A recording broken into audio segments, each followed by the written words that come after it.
Have you ever wondered what the book of Revelation is really all about? For centuries, its strange visions of beasts, horsemen, and falling stars have fascinated and frightened people. Many see it as a terrifying roadmap to the end of the world, full of prophecies about disasters and a final battle between good and evil. It's easy to get caught up in trying to decode every symbol, linking them to current events and predicting when the end will come.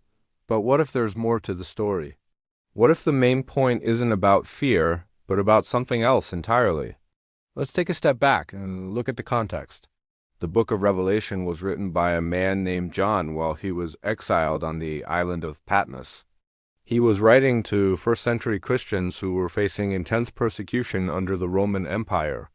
They were scared, scattered, and wondering if God had abandoned them. So John wrote this letter, not to give them a detailed timeline of the future, but to give them hope and courage in their present struggles. He used a type of writing called apocalyptic literature, which was common back then. It's rich with symbolism and imagery, often drawing from the Old Testament, to deliver a powerful message in a kind of code that his audience would understand, but their persecutors might not.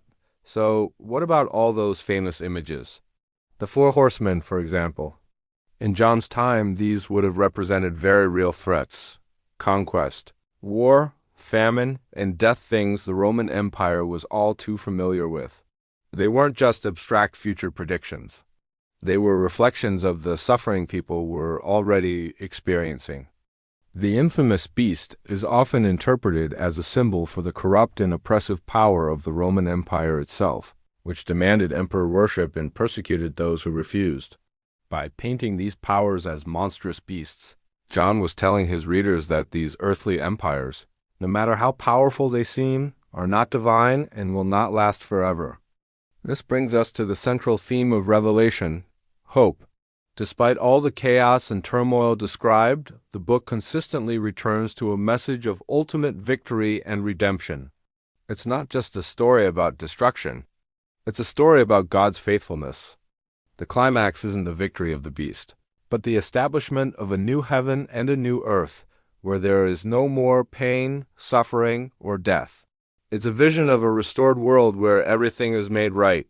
This was a profoundly comforting message for those early Christians, assuring them that their suffering was not in vain and that a better future was promised. So, how should we read Revelation today?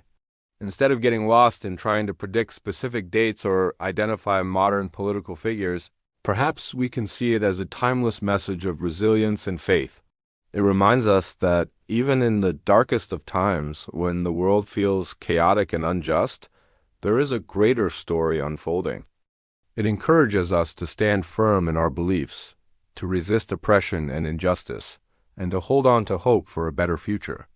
The book of Revelation isn't a crystal ball for predicting the end times, but a powerful letter of encouragement, reminding us that no matter what challenges we face, hope, justice, and love will ultimately prevail.